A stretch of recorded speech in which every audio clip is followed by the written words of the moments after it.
Followers बढ़ाने के follow back करना चाहते हो तो इसका गलत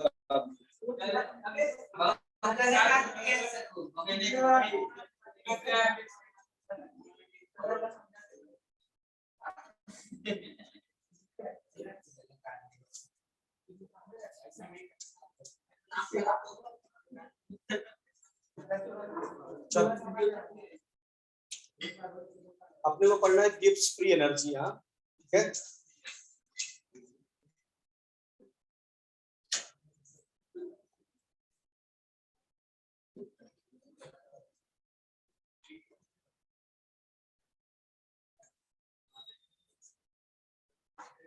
ये अपने पास लास्ट क्राइटेरिया है स्पॉन्टेनिटी को डिस्कस करने का, ठीक है। और अगर पूछा जाए तो सबसे बेस्ट क्राइटेरिया है स्पॉन्टेनिटी को डिस्कस करना। हमने डेल्टा एच से स्पॉन्टेनिटी डिस्कस किया था, वो फ्लॉप हुआ था। हमने एंट्रोपी से भी स्पॉन्टेनिटी डिस्कस की, वो भी कहीं ना कहीं जाके फ्लॉप हुआ। भाई वहां पे भी सिस्टम, मतलब सिस्टम की एंट्रोपी केवल देख के ये बता देना कि प्रोसेस स्पॉन्टेनियस है या नॉन स्पॉन्टेनियस। ये डेल्टा एस से भी फ्लॉप हो गया था, डेल्टा एस याद करो। अगर मुझे एंट्रोपी को देख के बताना था तो आइसोलेटेड सिस्टम को छोड़ के बाकी सारे सिस्टम के लिए हमें सिस्टम का भी एंट्रोपी चेंज निकालना पड़ता था, सराउंडिंग का भी एंट्रोपी चेंज निकालना पड़ता था, फिर टोटल एंट्रोपी चेंज निकालना पड़ता था। और अगर total entropy change greater than 0 आता था तो प्रोसेस नेचर में स्पॉन्टेनियस होता था। बट गिब्स फ्री एनर्जी एक ऐसा तरीका है जहां आपको सिस्टम की गिब्स फ्री एनर्जी के बारे में जानकारी मिलते ही आप श्योर हो जाओगे कि प्रोसेस स्पॉन्टेनियस है कि नॉन स्पॉन्टेनियस। यानी ये सिस्टम पे ही सही कर देता है। यानी अगर कभी ऑप्शन आ गया कि which of the following is the best criteria या best method for deciding criteria for spontaneity, तो उसका ऑप्शन जाएगा गिब्स फ्री एनर्जी। बात समझ में आ रहा है बेटा? ठीक है, चलो अब बात होती है ये होता क्या है, गिब्स फ्री एनर्जी को डिस्क्राइब कैसे करेंगे। तो बेटा किसी भी सिस्टम में जो टोटल एनर्जी का वो पार्ट जिसको हम यूजफुल वर्क में कन्वर्ट कर सकते हैं उसको हम बोलते हैं गिब्स फ्री एनर्जी। यानी अगर मैं आपसे बोलूं कि what is Gibbs free energy, it is the part of total energy. Total का मतलब इंटरनल है ना, it is the part of total energy, total energy of system which is used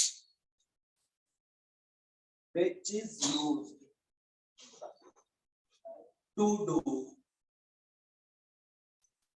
useful work। ठीक है, यानी किसी भी सिस्टम में मौजूद जो टोटल एनर्जी का वो पार्ट एनर्जी का जिसको हम यूजफुल वर्क करने में यूज करते हैं उसे हम क्या बोलते हैं, Gibbs free energy. Useful work मतलब बेटा अगर मैं इसको और दूसरे लहजे में लिखूं तो useful work is called non expansion work. Non expansion work, expansion work क्या होता है, PV work, pressure volume work को अपन लोग क्या बोलते हैं, एक्सपेंशन वर्क। यदि प्रेशर वॉल्यूम वर्क को छोड़ दो बाकी कोई और भी वर्क है, इलेक्ट्रिकल वर्क है, ठीक है, आपका कोई पोटेंशियल वर्क है, मतलब आप पीवी वर्क को छोड़ के जो भी वर्क है उसको नॉन एक्सपेंशन वर्क बोलते हैं। ठीक है, तो इसका मतलब सिस्टम के पास जो टोटल एनर्जी मौजूद है उसमें से कितनी एनर्जी का इस्तेमाल हम यूजफुल वर्क में कर सकते हैं, नॉन एक्सपेंशन वर्क में कर सकते हैं, उसी को हम बोलते हैं गिब्स फ्री एनर्जी। यानी it is the part of total energy of a system which is used to do useful work. ठीक है, और ये डिफाइन होता है बेटा Gibbs free energy equal to G equal to H minus Ts, H minus Ts। और अपने को पता है ना तो तुम एंथैल्पी सही सही बता पाओगे, इसमें चेंज ही बता सकते हैं, ना तुम एंट्रोपी सही सही कैलकुलेट कर सकते हो, इसमें चेंज ही बता सकते हैं। इसका मतलब गिब्स फ्री एनर्जी तो आप सही से नहीं बता पाओगे। ठीक है, इसमें भी केवल चेंज ही तो बताया जा सकता है। तो इसके चेंज निकालने का फॉर्मूला क्या हो जाएगा, delta ji equal to delta H minus P delta S. यहाँ से न्यूमेरिकल हो गया आपके, delta ji equal to delta H minus P delta this is called Gibbs-Helmholtz equation. Gibbs-Helmholtz equation, इसको गिब्स-हेल्महोल्ट्ज इक्वेशन भी बोलते हैं। Delta ji equal to delta H minus T delta S, change in Gibbs free energy. अच्छा, यहाँ delta G क्या है बेटा? Change in Gibbs free energy, change in Gibbs free energy of system, इसका system का। डेल्टा एच क्या होगा? Change in enthalpy of system, enthalpy change किसका? सिस्टम का। डेल्टा एस क्या होगा? Change in entropy, change in entropy of system, change in entropy of system. Delta G क्या है बेटे? Change in Gibbs free energy of system. Delta H क्या है? Change in enthalpy of system. Delta S क्या है? Change in entropy. सब चीजों बाकायदे अब वापिस हो चुके हो। यहाँ टी जो है ये क्या होगा? Temperature of surrounding. इंटरेस्टिंग है, टेम्परेचर ऑफ सराउंडिंग सिस्टम का नहीं लेते यहाँ टेम्परेचर। टेम्परेचर किसका? सराउंडिंग का। बाकी सब सिस्टम का। टेम्परेचर किसका है? सराउंडिंग का। तो ये क्रॉस क्वेश्चन दिमाग में आ चुका होगा कि सराउंडिंग का टेम्परेचर, सब सिस्टम का। बात समझे ना? तो चलो फिर से बताते हैं। तो गिब्स फ्री एनर्जी का मतलब क्या होगा बेटा? कि पूरे सिस्टम में जितनी टोटल एनर्जी है उसमें से कितनी एनर्जी का इस्तेमाल मैं यूजफुल वर्क करने में कर सकता हूँ, that is called Gibbs free energy. Total energy का वो पार्ट जिसको मैं यूजफुल वर्क करने में या नॉन एक्सपेंशन वर्क करने में खर्च करता हूँ। नॉन एक्सपेंशन वर्क का मतलब पीवी वर्क को छोड़ के, पीवी वर्क को छोड़ के जो भी वर्क है उसको यूजफुल वर्क है, नॉन एक्सपेंशन वर्क होता है। ठीक है, तो किसी भी सिस्टम के पास टोटल एनर्जी में से कितनी एनर्जी का यूज मैं यूजफुल वर्क करने में कर सकता हूँ, that is called Gibbs free energy. ठीक है, जिससे अगर मैं आपको समझाऊं थोड़ा सा बिल्कुल लेमैन लैंग्वेज में, गांव की भाषा में, गिब्स फ्री एनर्जी क्या होती है, तो जरा सा समझो कि मान लो तुम किसी गवर्नमेंट बैंक में जाते हो और अपना अकाउंट ओपन करना चाहते हो। बहुत ध्यान समझना बेटा, तुरंत आपको गिब्स फ्री एनर्जी की बढ़िया से एकदम फील आ जाएगा। तो अगर आप वहां पे जाके अपना अकाउंट ओपन करना चाहते हो और वहां की पॉलिसी क्या है, 1000 रुपए में अकाउंट ओपन हो जाता है गवर्नमेंट बैंक में। ठीक है, बहुत ध्यान समझना। तो अब तुम्हारे पास तुमने 10,000 की सेविंग किया था। ठीक है, तुम गए अपना गवर्नमेंट बैंक में अकाउंट ओपन कर दिए, तुमने पूरा अपना 10,000 वहां पे क्या किया? डिपॉजिट कर दिया अकाउंट में। ठीक है, तुम्हारा अकाउंट हो गया, 10-15 दिन में तुम्हारे पास एटीएम आ गया। ठीक है, तुम भी बहुत खुश हुआ।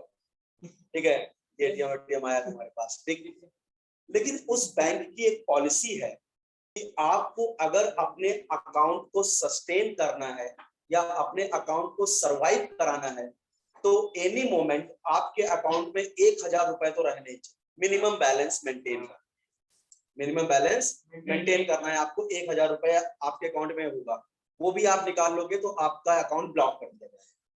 ठीक है, तो तुमने कितना पैसा जमा किया था? 10,000। क्या वो 10,000 तुम्हारे टोटल है?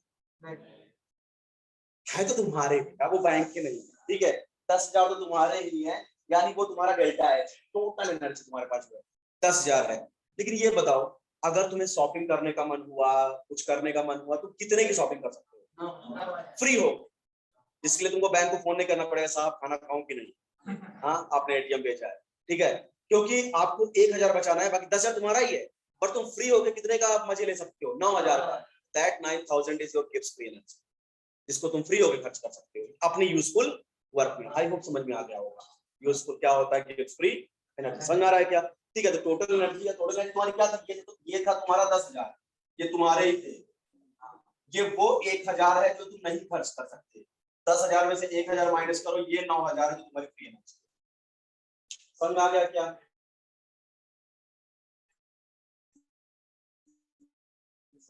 Gibbs free energy. अच्छा बेटा, पहली बात तो ये स्टेट फंक्शन है, क्योंकि हमने चीज बताया, तो गिव लिख नहीं रहा हूं, बता दे रहा हूं। अच्छा, गिब्स फ्री एनर्जी का स्टेट फंक्शन प्रॉपर्टी, इसका मतलब delta ji equal to G final minus G initial, या अगर रिएक्शन दिया तो Gibbs energy of product minus Gibbs energy of reactant, बराबर बेटा? अच्छा, ये बेटा एक्सटेंसिव प्रॉपर्टी भी होगी, सिस्टम की साइज पे डिपेंड करेगी। सिस्टम के अंदर कितना मैटर प्रेजेंट है उस पर डिपेंड करेगा। जैसे सर एग्जांपल दो, अब मान लो तुम भी उस बैंक में गए थे जहां तुमने अपना पैसा जमा किया था, उसी बैंक में मैं भी चला गया, ठीक है, तुमने 10,000 जमा किया, मैंने 1,00,000 जमा किया अकाउंट में, बात समझा क्या? तो अब एक बात बताओ, तुम्हारा 10,000 है, तुम्हारी गिफ्ट एनर्जी कितनी थी? 9,000। तुम 9,000 की शॉपिंग कर सकते हो और मैं तो 99,000 की शॉपिंग कर सकता हूँ ना, क्योंकि मेरे पास पैसा ही ज्यादा था। बात समझा क्या? सिस्टम के साइज पे फ्री एनर्जी डिपेंड की है कि नहीं? भाई हमने ₹1,00,000 जमा किया, तुम्हारी फ्री एनर्जी 99,000, तुमने 10,000 दिया, तुम्हारा 9,000, तुम 9,000 की फ्री होगी शॉपिंग करोगे, मैं 99,000 की करूंगा। बात समझा ना? ये सिस्टम की साइज पर डिपेंड किया कि नहीं गिफ्ट एनर्जी। अच्छा, ये भी बात समझ में आ गई सर, एक्सटेंसिव प्रॉपर्टी है, ये भी बढ़िया समझ में आया। अब बात आता है सर, सब कुछ आप सिस्टम का ले रहे हो, टेम्परेचर सराउंडिंग का ले रहे हो, बराबर? ये क्वेश्चन अभी दिमाग में घूम रहा होगा, यहाँ पे टेम्परेचर सराउंडिंग का क्यों लिया जा रहा है, जरा ये भी सुन लो। एक और एग्जांपल, ठीक है, समझ में आ जाएगा टेम्परेचर सराउंडिंग का क्यों। भाई सब कुछ आप ये सिस्टम का है, ये सिस्टम का है, ये सिस्टम का है, तो टेम्परेचर सराउंडिंग का क्यों? तो सपोज करो बेटा, फिर एक एग्जांपल देता हूँ, समझ में आ जाएगा टेम्परेचर सराउंडिंग का क्यों लिया जाता है। एक बात समझो, मान लो तुमने लाइफ में बेटा अच्छे से पढ़ाई लिखाई किया, बहुत पैसे कमाए, हाँ ठीक है, बहुत पैसा तुम्हारे पास है, मान लो मानने में क्या जा रहा है, ठीक है, बहुत, वो तो मुझे पता है, बट यहाँ सिर्फ पैसों की बातें कर रहा हूँ, बाकी तुम मानते रहो, ठीक है। सुनो, तो अगर तुम्हारे पास बहुत सारे पैसे आ गए, मान लो, बहुत ध्यान समझना, सपोज करो तुम्हारे पास मान लो बेटा कि 10 करोड़ रुपए, यही है ना, तो अपना लेवल ही ऐसा बना के रखते हो कि कोई मानने नहीं साला मेरे पास कोई 10 करोड़ आएगा, चल हम जी। तो सुनो गरीब लोग, ध्यान दो, तो क्या होगा अपना, तो अगर तुम्हारे पास मान लो 10 करोड़ है, मैं ज्यादा नहीं बोलूंगा, ठीक है, ठीक है, 10 करोड़ रुपए, इसको क्या रहता है ना, पढ़ना लिखना नहीं, लेकिन मुझे एंजॉय बहुत करना रहता है, लेक्चर में आने का बराबर, ठीक है, मुझे बुझाने का, ठीक है, आएगा मुझे बुझाएगा, ठीक है, ये मैं कुछ तो बोलूं। सुनो मेरी बात सुन बेटा, बहुत अच्छा एग्जांपल है, अब तो तुम तीनों को मैं अलग करता हूं, फिर तुम चिपक के बैठ जाते वाले आ जाता, चलो हाँ बैठो, चलो आप लोग बीच बैठ कर रहा हूँ तुम्हारी तरफ, अरे बात तुम गिर जाओ, ठीक है, चलो इधर देखो, तुम तीनों को अगली बार से अलग बैठाऊंगा, नहीं रहे तो अच्छा। सुनो मैं क्या बात कर रहा हूँ, डिस्टर्ब मत करो बेटा, खत्म करो। तो क्या हो जाएगा आपके पास, मान लो आपने बेटा जिंदगी में 10 करोड़ रुपए आपकी सेविंग है बेटा, कमाया तुमने बहुत, मान लो, पर तुम्हारे लास्ट पॉइंट पे अब तुम 60 साल 70 साल के हो चुके हो, अब तुम्हारे पास 10 करोड़ रुपए बचा, ऐसा समझो जरा। अब तुम्हें क्या मन कर रहा है, चलो यार चैरिटी वैरिटी किया जाए, अब क्या होगा, मतलब 80 साल का आदमी हो गया हूँ, मरने के कगार पे हूँ, क्या करूँ मैं 10 करोड़ रुपए रख के, ठीक है, चलो कुछ चैरिटी करता हूँ, बराबर। तो क्या आप पूरा चैरिटी कर दोगे, खुद चैरिटी के मोहताज हो जाओगे, पूरा कोई 10 करोड़ दे दिया, खुद कटोरा लेके बाहर बैठ गए, ऐसा तो नहीं करोगे ना, ठीक है। पहले तुम उतना पैसा अपने लिए बचा के रखोगे, कहीं तुम्हारी फ्रीडम ना खत्म हो जाए, तुम्हारी एंट्रोपी ना जीरो हो जाए, बात समझा ना। तो पहले तुम क्या करोगे, पहले सोचोगे, चलो यार मुझे 80 साल का हूँ, बहुत जीऊंगा, 5-10 साल और जीऊंगा, चलो मैं अपने लिए क्या क्या 2 करोड़ रुपए अपने लिए बचा सेविंग, अब बचा 8 करोड़, फिर अपने बच्चे नाती पोते के लिए सोचोगे ना, चलो भाई उनके बच्चे अच्छे हैं, कुछ उनके नाम पे फिक्स डिपॉजिट कर देता हूँ, उनकी पढ़ाई लिखाई के कुछ देता था उनको, चलो 5 करोड़ उनको दे दिया, तो 7 करोड़ हो गया। अब तुम फ्री होके 3 करोड़ चैरिटी, बराबर, लेकिन पहले तुमने कुछ बचाया अपने पास, हाँ, जिससे तुम्हारी फ्रीडम ना खत्म हो जाए, बराबर। तो तुमने क्या किया, 2 करोड़ खुद के लिए रखा, भाई 80 साल के आदमी हो गया, अब क्या चिकन मटन जाएगा नहीं तुमसे, ठीक है, तो आप तो नॉर्मल ही जिंदगी में तो करोगे ना, क्या खाओगे ज्यादा ज्यादा, दुधिया उधिया खाओगे बैठ के, और क्या है कि नहीं। तो अब उसमें क्या होगा बेटा, तुमने 2 करोड़ अपने लिए, 5 करोड़ अपने बच्चों के लिए रखा, भाई अपने बच्चे हैं उनके दे देता हूँ, उनकी फैमिली है, ठीक है, उनकी पढ़ाई लिखाई के लिए उनके बच्चे हैं, दे दिया। अब 3 करोड़ की तुमने चैरिटी, बराबर। अब समझो तुम इंडिया में थे, तो तुमने कितना अपने लिए बचाया, 3 करोड़, 3 करोड़ की चैरिटी क्या, फ्री होकर चैरिटी किया, तुम्हारी गिफ्ट एनर्जी क्या है, 3 करोड़, तुमने फ्री होकर उसको दान कर दिया, यूजफुल वर्क में काम कर दिया। ठीक है, अब मान लो यही तुम बेटा अगर अमेरिका में रहते हो तो वहां तो खर्च भी ज्यादा है, वहां बुड्ढे भी शौकीन होते हैं। तो क्या होगा?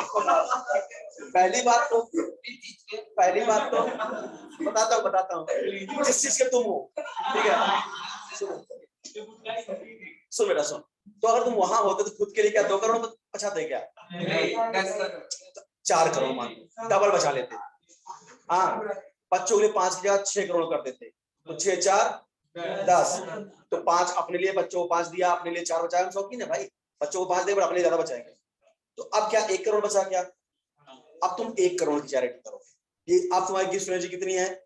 1 करोड़। क्योंकि वहां खर्च ज्यादा है ना बेटा, वहां की लाइफस्टाइल अलग है, वहां पे आपका ज्यादा एक्सपेंसेस है, तो वहां के हिसाब से तुम्हारी गिफ्ट एनर्जी कितनी आई? 1 करोड़। इसका मतलब क्या सराउंडिंग पे डिपेंड किया क्या गिफ्ट एनर्जी। इंडिया में थे तुम्हारे एनर्जी अलग थी, फॉरेन में गए तुम्हारी फ्री एनर्जी अलग हो गई, तो हुआ ना टेम्परेचर सराउंडिंग का। समझ में आ गया क्या? इस तरह से जो यहाँ पे टेम्परेचर होता है बेटा वो सराउंडिंग का। समझ में आ गया अच्छे से? चलो, तो इतनी बातें क्लियर हुई क्या कि पहली बात गिफ्ट एनर्जी क्या होती है?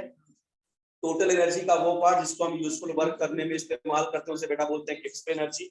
इसका फॉर्मूला होता है चेंज इन, भाई हम एग्जैक्ट गिफ्ट एनर्जी का कैलकुलेशन नहीं कर सकते, हम उसमें चेंज बता सकते हैं। तो delta ji equal to delta H minus T delta S, इसको गिब्स हेल्महोल्ट्ज इक्वेशन बोलते हैं।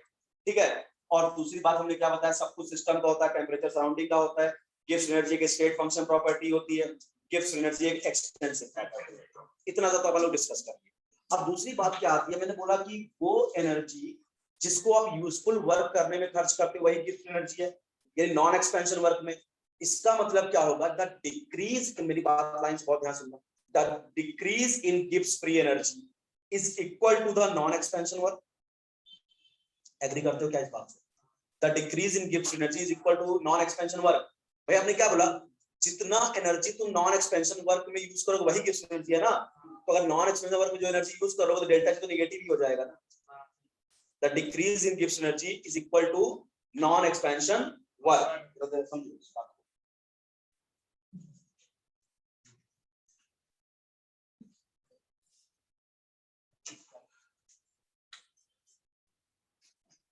The decrease in Gibbs free energy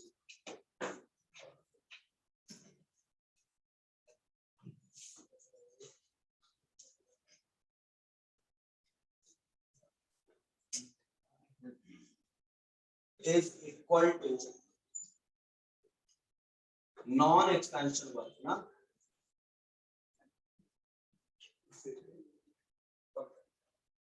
मतलब मैं ये बताना चाह रहा हूं कि minus delta ji is equal to work done non expansion. भैया नॉन एक्सपेंशन वर्क को ही तुम यूजफुल वर्क बोल रहे थे ना। तो एक बात बताओ, इसका मतलब यूजफुल वर्क इक्वल टू क्या, डेल्टा जी होगा कि नहीं? बात समझा नहीं? तो गिब्स एनर्जी में जो डिक्रीज आएगा वो किसके बराबर होगा? नॉन एक्सपेंशन वर्क के बराबर आएगा। इसको प्रूव करके दिखा देता हूं आपको। देखो यहाँ पे लिखा है, यहाँ पे decrease in Gibbs free energy is equal to maximum useful work या नॉन एक्सपेंशन वर्क। जरा एक बात समझो बेटा, अगर मैं यहाँ पे फर्स्ट लॉ ऑफ थर्मोडायनेमिक्स लगाऊं तो क्या delta U equal to Q plus W होगा, बराबर ना? अच्छा, क्या मैं इसको अगर मैं मान लूं कि माना work done by the system हो रहा है, एक एजम्पशन मान लो कि माना work done by the system हो रहा है, ठीक है, और सिस्टम हीट को एब्जॉर्ब कर रहा है। मैंने पहले बताया अगर सिस्टम हीट को एब्जॉर्ब करेगा तो का काम कर देगा, मान के चल रहा हूं थर्मल प्रोसेस है। तो अगर मैं यहाँ पे एक एजम्पशन मान लूं, if work done by the system, if work done by the system and system absorb Q heat, system बेटा Q हीट को एब्जॉर्ब करे, ठीक है। तो फर्स्ट लॉ ऑफ थर्मोडायनेमिक्स को क्या फिर मैं ऐसे लिख सकता हूं क्या, Q माइनस W, क्योंकि वर्क बाय द सिस्टम हो गया ना, ठीक है। अच्छा, क्या इसको मैं इस तरह से लिख सकता हूं क्या, यानी क्या delta U equal to Q minus, और ये वर्क डन कैसे हो, कौन कौन से होंगे बताइए आपका, work done expansion plus work done non expansion,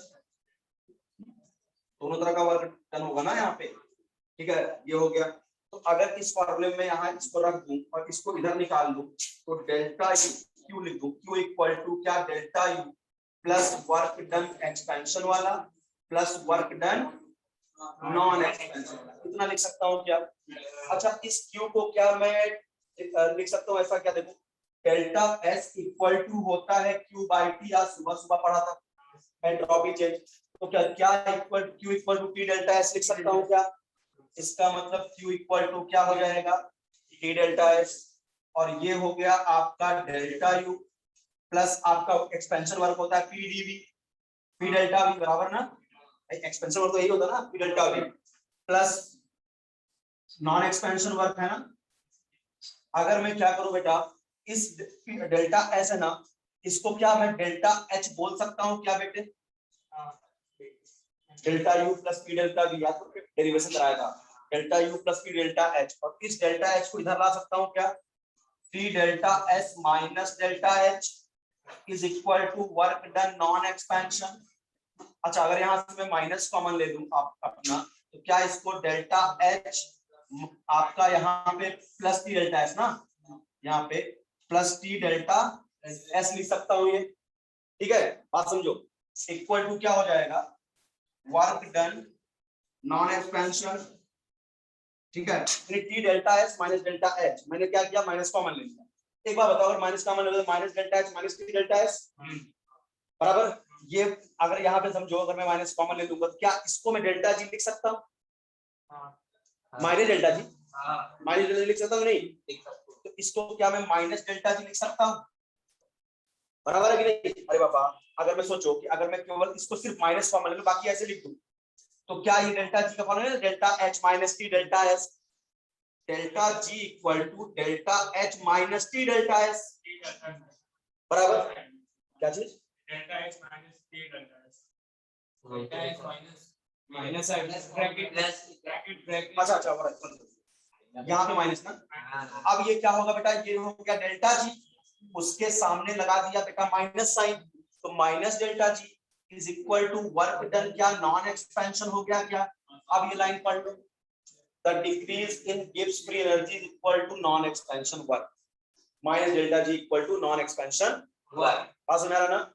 जो ये कभी कभी डायरेक्ट ऑप्शन बना के देता है, which of the following option is correct या following relation is correct, delta ji equal to expansion work, delta ji equal to non expansion work minus delta ji equal to non expansion work, ऐसा, ठीक है। अच्छा एक बात यहां समझ लो बेटा कि अगर डेल्टा जी की वैल्यू नेगेटिव हो गई, ठीक है,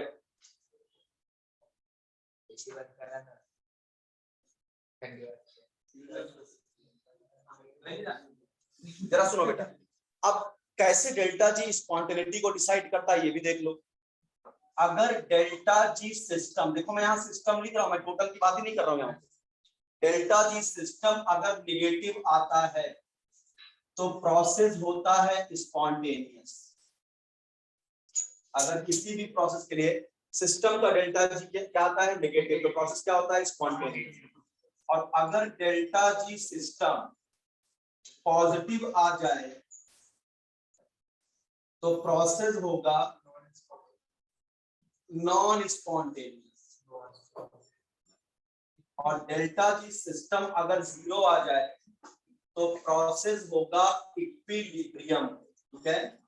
डेल्टा जी नेगेटिव आएगा तो प्रोसेस क्या होगा स्पॉन्टेनियस, किसी भी प्रोसेस के होते समय गिब्स फ्री एनर्जी डिक्रीज कर रही है, इसका मतलब वो प्रोसेस नेचर में क्या होगा स्पॉन्टेनियस, ये बात बिल्कुल दिमाग में सेट कर लो बेटा, डेल्टा जी नेगेटिव तो process spontaneous, delta G positive तो प्रोसेस नॉन स्पॉन्टेनियस, और डेल्टा जी जीरो तो प्रोसेस क्या होगा इक्विलिब्रियम। बट बात आती है ये बात रट लिया जाए या समझा जाए ना, ठीक है, समझा जाए कि डायरेक्ट रट्टा मार लिया जाए, रटने से भी काम हो जाएगा, ऐसा कुछ नहीं, अगर तुमको ये भी याद है डेल्टा जी नेगेटिव तो स्पॉन्टेनियस इतने से भी काम चलता है, बट समझ लेते हैं ये कैसे। तो एक रिलेशन ड्रॉ करते हैं बेटा, डेल्टा एस यूनिवर्स और डेल्टा जी सिस्टम के बीच में रिलेशन दिखाते हैं, ठीक है। चलिए यहाँ पे समझिएगा, relation between delta G system, ये कैसे आया है बता रहा हूँ, कहां से रिजल्ट आया है, relation between delta G system and delta S universe. अच्छा बताओ डेल्टा एस यूनिवर्स तुमको स्पॉन्टेनिटी का क्राइटेरिया पता ही है कि delta S universe greater than zero तो स्पॉन्टेनियस लेस देन 0, तो नॉन स्पॉन्टेनियस तो पता है। अब इसकी हेल्प से डेल्टा जी सिस्टम, अगर डेल्टा जी सिस्टम, क्योंकि यहाँ काफी बच्चों ऐसा हर कुछ पॉजिटिव होता था तब स्पॉन्टेनियस होता था, यहाँ डेल्टा जी नेगेटिव है सिस्टम का, तब कैसे स्पॉन्टेनियस हो गया। ठीक है, चलो इनके बीच में रिलेशन निकालते हैं। क्या मैं डेल्टा एस यूनिवर्स को delta S system plus delta S surrounding लिख सकता हूं? यूनिवर्स का मतलब सिस्टम प्लस सराउंडिंग। अच्छा, so delta S universe is equal to delta S system. अच्छा, क्या डेल्टा एस सराउंडिंग को मैं delta h surrounding by T लिख सकता हूं?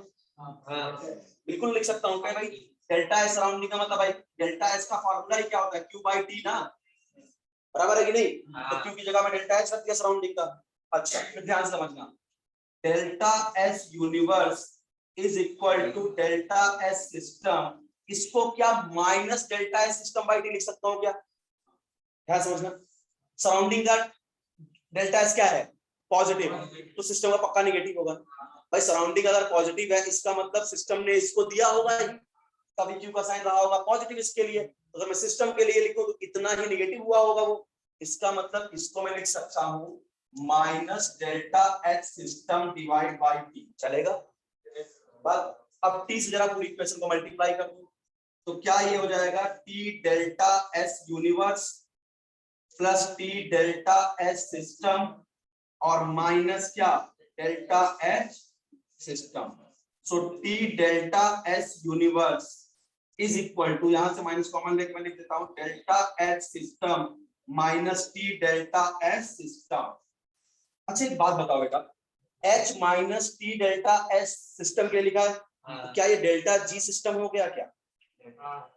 Delta ji equal to H minus T delta S होता है ना, तो ये डेल्टा जी तो आया है ना, और किसका आया? अच्छा, कुछ सिस्टम का निकालो, सिस्टम का ही आया है। इसका मतलब क्या हो गया, T delta S surrounding is equal to minus delta G of system. इसका मतलब मैं बोल सकता हूं delta G system is equal to minus T delta S surrounding. बताओ समझ में आता है क्या? Delta G system equal to minus T delta S surrounding. अब देखो आराम से समझ जाओ, अगर स्पॉन्टेनियस प्रोसेस होता है तो डेल्टा एस सराउंडिंग कैसा होता है, ग्रेटर देन 0 या less than 0? Second law of thermodynamics, greater than 0, तो इसका प्लस पॉजिटिव। इसका दिमाग लगाओ कि अगर प्रोसेस स्पॉन्टेनियस होता है तो डेल्टा एस सराउंडिंग की वैल्यू होती है पॉजिटिव, तो अगर मैं यहाँ पॉजिटिव रखूंगा उसके आगे नेगेटिव है तो नेगेटिव नहीं हो जाएगा? आप समझ में आया? स्पॉन्टेनियस समझ में आया क्या? अच्छा, अगर नॉन स्पॉन्टेनियस प्रोसेस होगा तो डेल्टा एस क्या, नेगेटिव, ये नेगेटिव क्या हो जाएगा, पॉजिटिव। आप समझ में आया? और यहाँ पे अगर 0 रख दूंगा इक्विलिब्रियम पे तो ये 0 हो जाएगा। आगे नहीं समझ में? तो इस तरह से डिफाइन होता है कि अगर किसी भी सिस्टम का डेल्टा जी क्या है, नेगेटिव आ जाए तो ये भी क्वेश्चन बेटा पूछ लिया जाता है, which are the following the correct relation. ठीक है, delta G system equal to minus T delta S surrounding. बस मेरा अच्छे कॉम्पिटिटिव एग्जाम में कभी कभी पूछा जा सकता है क्वेश्चन। ठीक, दो चीजें मैंने बताया, एक अभी वर्क डन वाला बताया कि minus delta ji equal to non expansion work, और delta ji equal to minus T delta S surrounding. यही से रिजल्ट निकाल के दिया गया आपको कि अगर डेल्टा जी की वैल्यू क्या है, नेगेटिव आए तो प्रोसेस क्या होता है, स्पॉन्टेनियस। डेल्टा जी पॉजिटिव आए तो नॉन स्पॉन्टेनियस, डेल्टा जी 0 आए तो इक्विलिब्रियम। अब यहाँ पे एक बात आती है बेटा, ऐसे क्वेश्चन बहुत आते हैं, आपको एक न्यूमेरिकल आएगा, डेल्टा एच की वैल्यू दे देगा, डेल्टा एस की वैल्यू दे देगा, टेम्परेचर दे देगा, आपसे बोलेगा बताओ प्रोसेस स्पॉन्टेनियस है कि नॉन स्पॉन्टेनियस। बात समझ रहा है? एक तो आप डायरेक्टली इसको कैलकुलेट करके दे सकते हैं, क्योंकि भाई अपने को पता है, अपने पास अगर ये इक्वेशन है बेटा, delta ji equal to delta H minus T delta H, तो अगर बेटा आपको न्यूमेरिकल में डेल्टा एच बता दिया कि भैया माइनस 200 किलो जूल, ये बता दिया प्लस 100 किलो जूल, टेम्परेचर दे दिया अगर, और बोला बताइए क्या ये रिएक्शन स्पॉन्टेनियस है, तो फटाफट कैलकुलेटर में रखोगे, इसको कैलकुलेट करोगे, डेल्टा जी नेगेटिव आ गया तो स्पॉन्टेनियस, और अगर डेल्टा जी पॉजिटिव आया तो नॉन स्पॉन्टेनियस, डेल्टा जी 0 आ गया तो बराबर। बट आपने कुछ 4 कंडीशन समझ ली है बेटा। कभी कभी क्या होता है ना कि आपको सॉल्व करने की जरूरत नहीं आएगी, आपसे क्या पूछेगा, सीधे पूछेगा कि अगर ये कंडीशन है delta H positive delta S positive, तो बताइए प्रोसेस स्पॉन्टेनियस होगा कि नॉन स्पॉन्टेनियस, मतलब वैल्यू देगा ही नहीं। बहुत ध्यान से, ये बहुत पॉपुलर क्वेश्चन है इस वाले पार्ट का, गिब्स एनर्जी का। Delta H negative delta S positive, ठीक है, और टेम्परेचर भी नहीं बताएगा, बोलेगा बताइए क्या होगा स्पॉन्टेनियस। तो इसको जरा समझ लेते हैं। हाँ देखो जरा देखो इस बात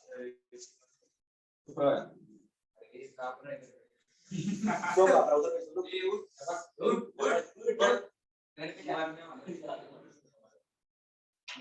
चलो ध्यान दो। अब यहाँ पे ध्यान देना इस बात को, बहुत ध्यान समझना।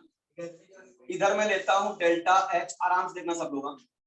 इधर मैं लेता हूँ डेल्टा एस और इधर मैं लेता हूँ criteria for spontaneity. Criteria for spontaneity. अच्छा बताओ, अगर मुझे स्पॉन्टेनिटी का क्राइटेरिया डिस्क्राइब करना है तो अपने को पता है कि यार डेल्टा जी नेगेटिव लाना है। अगर प्रोसेस स्पॉन्टेनियस करना है तो डेल्टा जी क्या लाना है? नेगेटिव लाना है। ठीक है।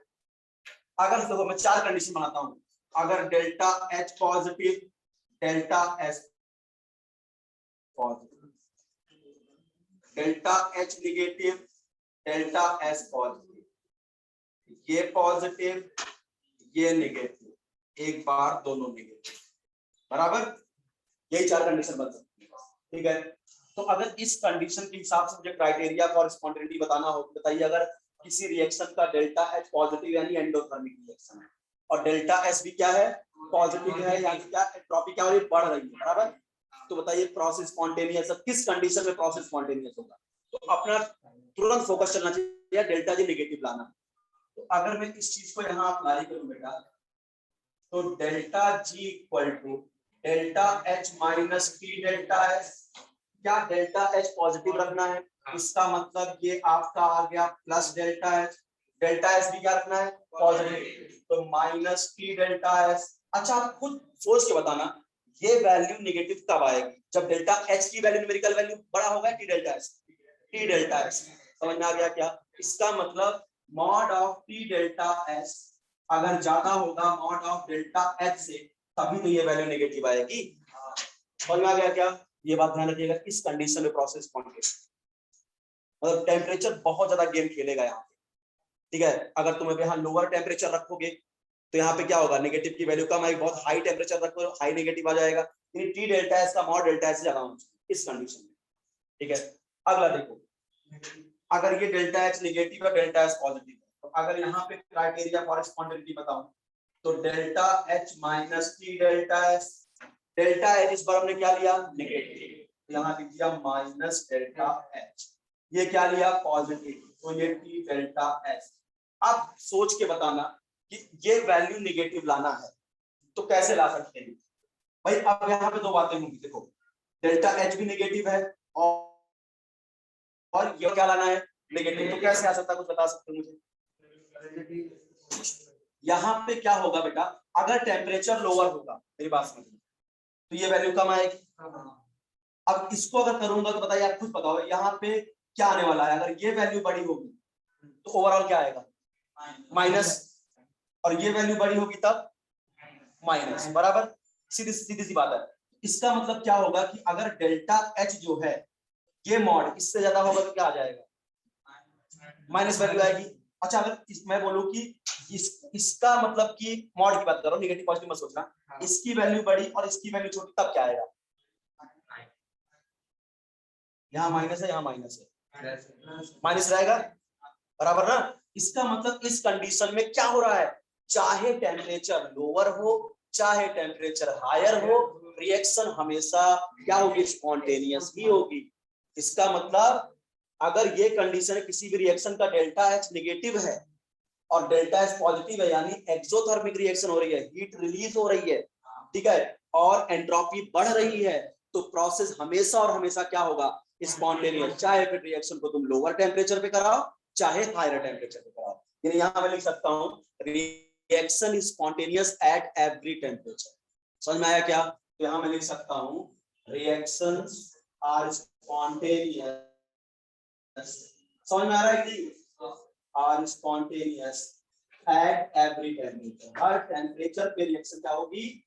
स्पॉन्टेनियस। समझ सकते हो ना बेटा? याद करने की जरूरत नहीं है, खुद रखो और समझो कि भाई डेल्टा एच नेगेटिव नेगेटिव ये नेगेटिव। अब भैया आपने को पता है ये भी बड़ा होगा तब भी नेगेटिव आएगा, ये भी बड़ा होगा तब भी नेगेटिव आएगा। तुम लाख यहाँ चाहे 1 केल्विन का टेम्परेचर रखो चाहे 10 केल्विन का रखो, ये बड़ा भी होगा तब भी रिजल्टेंट माइनस ही तो आने वाला है। यानी ये ऐसी कंडीशन है, ध्यान रखना, कि जब हमेशा रिएक्शन स्पॉन्टेनियस होगा। अगर किसी भी रिएक्शन का डेल्टा एच नेगेटिव मतलब क्या हो रहा है बेटा, हीट रिलीज कर रहा है रिएक्शन और रैंडमनेस बढ़ रही है, एंट्रोपी बढ़ रही है, रिएक्शन क्या होगा, स्पॉन्टेनियस एट एवरी टेम्परेचर, बराबर, क्योंकि डेल्टा जी हमेशा नेगेटिव आने वाला है।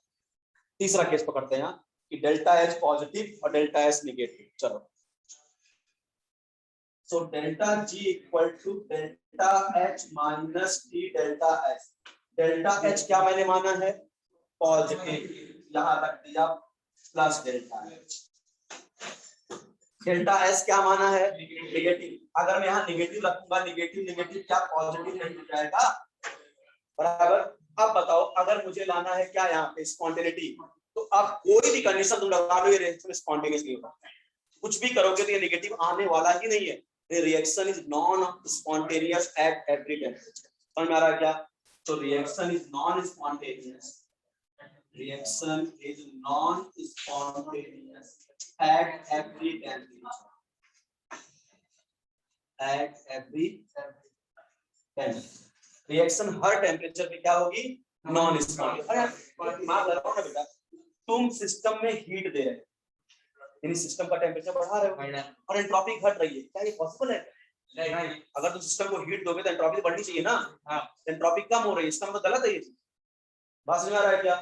आइए अगला देखिए, दोनों को डेल्टा नेगेटिव रख दूं, अब delta ji equal to delta H minus T delta S, ये भी नेगेटिव है बेटा, इसका मतलब माइनस डेल्टा एच, और ये भी नेगेटिव होगा तो क्या होगा, प्लस टी डेल्टा एच। अब तुम समझ सकते हो क्या होगा, अगर डेल्टा एच का मॉड डी डेल्टा एस से बड़ा आएगा तब क्या होगा, रिएक्शन स्पॉन्टेनियस, अरे छोटा होगा तो नॉन स्पॉन्टेनियस, ठीक है। इसका मतलब स्पॉन्टेनियस कब होगा, जब mod of delta H greater than होगा टी डेल्टा एस, इसका मॉड ज्यादा होना चाहिए। बात समझ आ रहा है ना? तो इस बात को ध्यान रखिए, ये चारों कंडीशन से बहुत क्वेश्चन पूछे जाते हैं, समझ में आ रहा है? चलो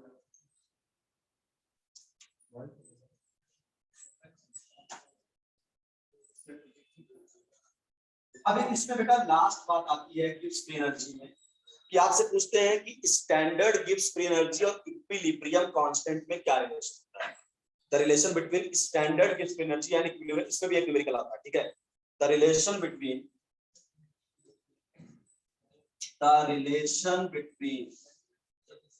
standard Gibbs free energy, standard Gibbs free energy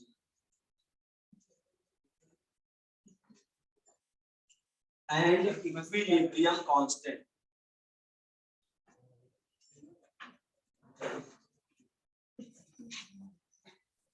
equilibrium constant, ठीक है। क्या कर रहे हो तुम, क्या चाहिए, मोबाइल देख रहे हैं, बाहर जाना चाहते हो भाई? अगर तुम तीनों से मैं रिक्वेस्ट करूँ ना भाई, हम नहीं पढ़ना लिखना रहना, सुनो मेरी बात, तो आया मत करो मेरे लेक्चर में। सबसे पहली बात बता रहा हूँ, तुम तीनों को बता रहा हूँ, ठीक है, कंटिन्यूअसली डिस्टर्ब करते हो तुम तीनों। ये जो तुम कर रहे हो ना बेटा, इससे कोई तुम्हारे आसपास तुम्हारे दोस्त, ठीक है, उनको थोड़ी देर मजा आ जा रही है, बट वो भी बर्बाद हो रहा है, तुम भी बर्बाद हो रहे हो, सीधी सी बात है। तुमको तो कुछ पढ़ना लिखना है नहीं, अभी कुछ पूछूंगा बता नहीं पाओगे, चले आते हो बस मुंह उठा के यहाँ पे, नहीं पढ़ने लगे। क्यों आते हो यार, मुझे तो नहीं लगता तुम तीनों आते क्यों हो यार, फीस दिया इसलिए आते हो? हाँ तो वो बर्बाद है तुम्हारे लिए, ठीक है, फीस दिए हो ना, आ रहे कोई मतलब नहीं है तुम्हारा, तुम तीनों आते हो ना, कोई जरूरत नहीं है, तुम नीचे आकर अटेंडेंस लगवा के चले जाएगा, नीचे आराम से मस्ती किया करो, या क्लास डिस्टर्ब करने कोई मतलब नहीं है, दो चार पढ़ने वाले उनको पढ़ाने दिया करो मुझे। तुम लोग के चक्कर में ना तो साला मुझे बड़ा गिल्ट फील हो रहा है, साला पढ़ाता किसको हूं मैं, समझ रहे हो ना? हंसी आ रही है इनको, बदतमीज को, हंस रहे हैं। अगले लेक्चर से अगर मेरा मूड ऑफ हुआ ना बेटा, तुम लोग मेरे लेक्चर में साल भर दिखाई नहीं दोगे, बात समझा ना? आओगे मैं सीधे बाहर कर दूंगा हर लेक्चर में, कंटिन्यू इन्हीं तीनों की आवाज आती है, मैं मुड़ूंगा तो तुम्हें बोलेंगे, और मुझे इतना खलता है ना ये बात, यार मैं अच्छे चीजों को डिस्कस कर रहा हूँ, मैं कोशिश कर रहा हूँ यार अच्छा पढ़ाने का, तुम लोग समझ ऐसे ना जैसे भैंस के आगे बीन बजा रहा हूँ साला, समझ ही नहीं आ रहा है, तुमको पढ़ना ही लिखना नहीं है, कुछ सीखना ही नहीं, तुमको चले आए हो पता नहीं क्या करना है, और फिर आया ही मत करो ना बेटा, जब कुछ पढ़ना लिखना नहीं है क्या करना है, किसको दिखाने आते हो यहाँ पे कि तुम बड़े अच्छे हो, बड़े स्मार्ट हो, ऐसा भी तो नहीं है, हाँ बड़े स्मार्ट हो, है कि नहीं? समझ रहे हो ना? तो इन चक्कर मत रहा करो और मुझे मत डिस्टर्ब करो बस भाई। तो तुम लोग आओ अपना किनारे किनारे 3 लोग बैठ जाओ, शांति से हेड डाउन करो, सो जाओ। मुझे डिस्टर्ब करोगे ना तो मैं तुम्हें डिस्टर्ब कर दूंगा, ये जान जाओ। और तुम हर तरह से डिस्टर्ब हो जाओगे। अगर मैं अपने ऊपर आ गया ना तुम हर तरह से डिस्टर्ब रहोगे। समझ में आ रहा ना? तो मेरा दूसरा रूप मत देख। समझ में आ रहा ना? बहुत दिक्कत में आ जाओ, सच्ची दिक्कत में आ जाओ, मैं बता रहा हूँ। घूम गया ना खोपड़ी अगर, तो दिक्कत में आने वाले हो तुम लोग। और तुम तीनों को मैं वार्निंग दे रहा हूँ, लास्ट वार्निंग है, पूरे साल भर के लिए वार्निंग दे रहा हूँ। अगली बार से मैं वार नहीं करूंगा, सीधे बाहर, ठीक है? ना मारूंगा ना कुछ नहीं करूंगा। और पेरेंट्स लेके आओगे तो तुम्हारे पेरेंट्स मुझसे बात करें, उसके बाद क्लास के अंदर मैं बात करूंगा, आएंगे और बताऊंगा तुम्हारी चाल क्या है पहले उनको, ठीक है? इस बात को ध्यान रखना। बिना पेरेंट्स के मैं अलाउ नहीं करूंगा, मेरे लेक्चर नहीं अलाउ करूंगा। बाकी आप आते हो आइए, मुझे फर्क नहीं पड़ता उससे, मुझे डिस्टर्ब नहीं चाहिए। उतना ही यार अच्छा लगता है ना जब टॉपिक चल रहा हो, इंटरेस्टिंग टॉपिक चल रहा है, मैं पढ़ाने का प्रयास कर रहा हूँ और अपना डिस्टर्ब कर रहे हो मुझे, पता नहीं क्या चल रहा है। नहीं पढ़ना बेटे मत आया करो ना, क्यों वेस्ट करते हो टाइम को अपने? घर पे रहो, एंजॉय करो ना। ऑनलाइन लेक्चर क्या बच्चे नहीं अटेंड कर रहे हैं क्या? तुम लोग ऑनलाइन क्यों नहीं अटेंड करते? सारे कीड़े वहां किया करो ना, ऑफलाइन क्यों आते तुम तीनों? नेक्स्ट टाइम से ऑफलाइन दिखना मत मेरे लेक्चर में, बात समझ आ रहा ना? ये बहुत बुरा हो जाएगा। ये सारी स्मार्टनेस घुसेड़ दूंगा कहीं ऐसी जगह ना जहां खोज नहीं मिलेगी। बापू तुम्हारे इस बात का ध्यान रखना, हरम बने पे आऊंगा ना तुमसे हरामी हूं मैं। जितना तुम स्मार्ट बनते हो ना, तुम्हारे से पता नहीं कितने को पास कर दिया हूं, ठीक है? दिमाग मत खराब करना एकदम। इतनी खुजली है, कहीं जाके मिटाओ, यहां मत बैठो। आ जाते हो मुंह उठा के पढ़ने के लिए। नेक्स्ट टाइम ध्यान देना, और फिर नहीं पेरेंट्स को बुला लूंगा, फिर बहुत खतरनाक हो जाएगा तुम्हारे लिए। अगर मैं पेरेंट्स से मिल लूंगा ना, फिर घर जाके लाभ भी खाओगे, ये भी जान जाओ। तो जब खोल दूंगा तुम्हारा काला चिट्टा सारा हो। तो देखो बेटा, द रिलेशन बिटवीन स्टैंडर्ड गिव्स एनर्जी एंड इक्विलिब्रियम कांस्टेंट। अपने को एक रिलेशन पता है, delta ji equal to delta G not plus 2.303 RT log base 10 Q. ये तुमने इक्विलिब्रियम में पढ़ा, ठीक है? Delta ji equal to delta G not plus 2.303 RT log base 10 Q. Delta G क्या होती है? Gibbs free energy. Delta G not standard Gibbs free energy, यानी वो फ्री एनर्जी जो एसटीपी कंडीशन है। मैंने एसटीपी बोला तो यहाँ गलत हो जाएगा, क्योंकि जो स्टैंडर्ड टेम्परेचर, क्योंकि थर्मो और इलेक्ट्रॉन स्टैंडर्ड टेम्परेचर को 25 डिग्री सेल्सियस माना जाता है, ठीक है? रूम टेम्परेचर को स्टैंडर्ड मानते हैं यहाँ पे, ठीक है? और प्रेशर को 1 atm मानते हैं। एसटीपी तो अपन लोग मोल कंसेप्ट में लेते हैं, ठीक? तो यहाँ पे स्टैंडर्ड टेम्परेचर कितना होता है? 25 डिग्री सेल्सियस, और स्टैंडर्ड प्रेशर 1 atm या 1 bar, ठीक है? तो स्टैंडर्ड टेम्परेचर पे जो गिव्स एनर्जी कैलकुलेट किया, उसे क्या बोलते हैं? Standard gives free energy. अच्छा, मैं बात कर रहा हूँ इक्विलिब्रियम कांस्टेंट। एक बार बताओ, किसी भी रिवर्सिबल रिएक्शन में इक्विलिब्रियम कांस्टेंट कब निकालते हैं? जब इक्विलिब्रियम आ जाए तब ना। इक्विलिब्रियम आने से पहले तक, अगर किसी मान सपोज करो कि तुम्हारे पास एक रिएक्शन है N2 gas plus 3H2 gas gives 2NH3 gas, ये एक रिवर्सिबल रिएक्शन है।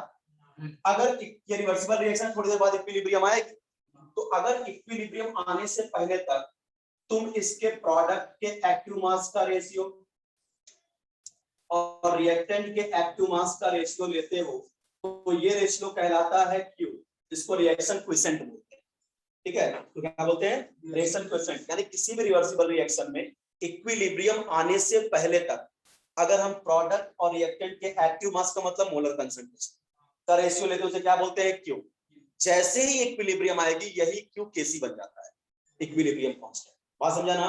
तो Q क्या आता है? रिएक्शन क्वोशिएंट बोलते हैं इसको। ये इक्विलिब्रियम आने से पहले तक प्रोडक्ट और रिएक्टेंट के एक्टिव मास का रेशियो होता है। जैसे ही इक्विलिब्रियम आएगा, यही Q क्या बन जाएगा? Kc, जिसको हम इक्विलिब्रियम कांस्टेंट बोलते हैं। बात समझा? यानी अगर Q की वैल्यू Kc से कम आ रही है, इसका मतलब अभी इक्विलिब्रियम आना बाकी है, ठीक है? इसका मतलब रिएक्शन फॉरवर्ड जाएगी। अगर Q की वैल्यू Kc से ज्यादा आ गई तो रिएक्शन बैकवर्ड आएगी। बात समझ आ रहा क्या? तो इक्विलिब्रियम आने से पहले तक अगर हम किसी भी रिवर्सिबल रिएक्शन के प्रोडक्ट और रिएक्टेंट के एक्टिव मास का रेशियो ले तो उसे क्या बोलते हैं हम, रिएक्शन कोएफिशिएंट। और इक्विलिब्रियम पे एट इक्विलिब्रियम, मान लो अब इक्विलिब्रियम आ गई, इक्विलिब्रियम वो पॉइंट होता है जिसपे रेट ऑफ फॉरवर्ड रिएक्शन और रेट ऑफ बैकवर्ड रिएक्शन क्या हो जाते हैं, इक्वल हो जाते हैं, या फिर कंसंट्रेशन ऑफ रिएक्टेंट और कंसंट्रेशन ऑफ प्रोडक्ट कांस्टेंट हो जाते हैं। ठीक है, तो यहाँ पे एट इक्विलिब्रियम यही क्यू क्या बन जाएगा, केसी, इक्विलिब्रियम कांस्टेंट, N2 और H2 और 3, ये केस। ठीक है, तो एक बात बताओ, अब फिर से यहाँ पे आ जाओ, the relation between standard Gibbs energy and equilibrium constant. भाई अगर इक्विलिब्रियम कांस्टेंट का रिलेशन पूछ रहा है, इसका इक्विलिब्रियम तो लाना पड़ेगा ना, तभी तो मैं इक्विलिब्रियम कांस्टेंट लिख पाऊंगा। इसका मतलब एट इक्विलिब्रियम, अब यहाँ पे लाएंगे हम इक्विलिब्रियम। जैसे ही इक्विलिब्रियम आएगी, क्या बताइए, इक्विलिब्रियम पे डेल्टा जी जीरो हो जाता है क्या? यस, अभी भी पढ़ा हमने, इक्विलिब्रियम क्या हो जाएगा, डेल्टा जी क्या हो जाएगा, जीरो। और क्या क्यू जो है वो केसी बन जाएगा क्या? इक्विलिब्रियम आते ही क्यू क्या होगा, केसी। बस खत्म हो गया रिलेशन। यहाँ रखो zero, zero equal to delta G not standard plus 2.303 RT log base 10 KC. इसका मतलब क्या है, delta G not equal to minus 2.303 RT log base 10 KC. This is the relation जहां से न्यूमेरिकल आते हैं। बात समझ में आ रहा है क्या? स्टैंडर्ड गिब्स एनर्जी और इक्विलिब्रियम कांस्टेंट पे ये रिलेशन का ध्यान रखना इस बात। ठीक है, delta G not equal to minus 2.303 RT log, कैसे आया मैं डेरिवेट करके समझ में आ रहा है? अच्छा, अब लास्ट पॉइंट जो आता है यहाँ पे कि third law of thermodynamics, thermodynamics खत्म होने वाली है, एकदम खत्म हो गया, गिब्स एनर्जी का टॉपिक भी खत्म हो गया। अब सिर्फ आपको इस वाले पे न्यूमेरिकल मिलेगा, delta G equal delta H minus T delta H numerical मिलेगा। साथ में जो मैंने बताया कि पॉजिटिव नेगेटिव नेगेटिव पॉजिटिव, तो क्या कंडीशन होगी जब स्पॉन्टेनियस। एक क्वेश्चन बहुत अच्छा और आता है, आपसे पूछेगा किस टेम्परेचर पे रिएक्शन फॉरवर्ड जाएगी, किस टेम्परेचर रिएक्शन बैकवर्ड जाएगी, ऐसा भी क्वेश्चन आता है। तो उसके तुमको हिंट देता हूं कि मेरा इस समय प्रेजेंट टाइम पे क्वेश्चन नहीं है। मैं क्या बोला बेटा यहाँ पे, the relation between standard Gibbs free energy and equilibrium constant में रिलेशन हमको बताना है। अपने पास ये रिलेशन होता है गिब्स फ्री एनर्जी और स्टैंडर्ड गिब्स फ्री एनर्जी में, ये रिलेशन वर्क करता है delta ji equal to delta G not plus 2.303 RT log base 10 Q। Q क्या होता है, किसी भी रिवर्सिबल रिएक्शन में इक्विलिब्रियम आने से पहले तक अगर मैं प्रोडक्ट के मोलर कंसंट्रेशन, केसी उसी लिखना जानते होगे ना यार, मैं प्रोडक्ट के मोलर कंसंट्रेशन और रिएक्टेंट के मोलर कंसंट्रेशन का रेशियो लेता हूं तो उसको क्या बोलते हैं, क्यू। और इक्विलिब्रियम आते ही यही क्यू क्या बन जाता है, केसी, बराबर। तो आप बताइए, अगर मुझे इक्विलिब्रियम कांस्टेंट में रिलेशन देना है, इसको केसी बनाना पड़ेगा। ये केसी कब बनेगा, जब इक्विलिब्रियम आएगी, और जब इक्विलिब्रियम आएगी डेल्टा जी जीरो हो जाएगा क्या, इक्विलिब्रियम में डेल्टा जी क्या कर दिया, जीरो, क्यू को केसी यहां रखा जीरो, तो delta G plus 2.303 RT log base 10 KC. So delta G not equal to minus 2.303 RT log base 10। ध्यान रखना, ये रिलेशन से यहाँ भी न्यूमेरिकल मिलने वाला है, यही रिलेशन तुमको इलेक्ट्रोकेमिस्ट्री में भी न्यूमेरिकल मिलेगा। अगला चैप्टर आएगा इलेक्ट्रोकेमिस्ट्री, वहां भी देखना ये रिलेशन पढ़ोगे, वहां दो रिलेशन और आ जाएंगे। एक तो ये वाला आएगा केसी वाला, एक आएगा delta ji equal to minus NFE EMF और delta ji equal to minus NFE not standard EMF। ठीक है, वहां पे दो रिलेशन और बढ़ जाएंगे, यहाँ नहीं लिखूंगा क्योंकि अभी कंफ्यूज है। ठीक है, तो यहाँ बस एक ही रिलेशन पढ़ा रहा हूँ, बाकी दो रिलेशन जो बचे हैं डेल्टा जी और इलेक्ट्रोड पोटेंशियल यानी EMF में क्या रिलेशन होता है उसको वहां पे डिस्कस करेंगे।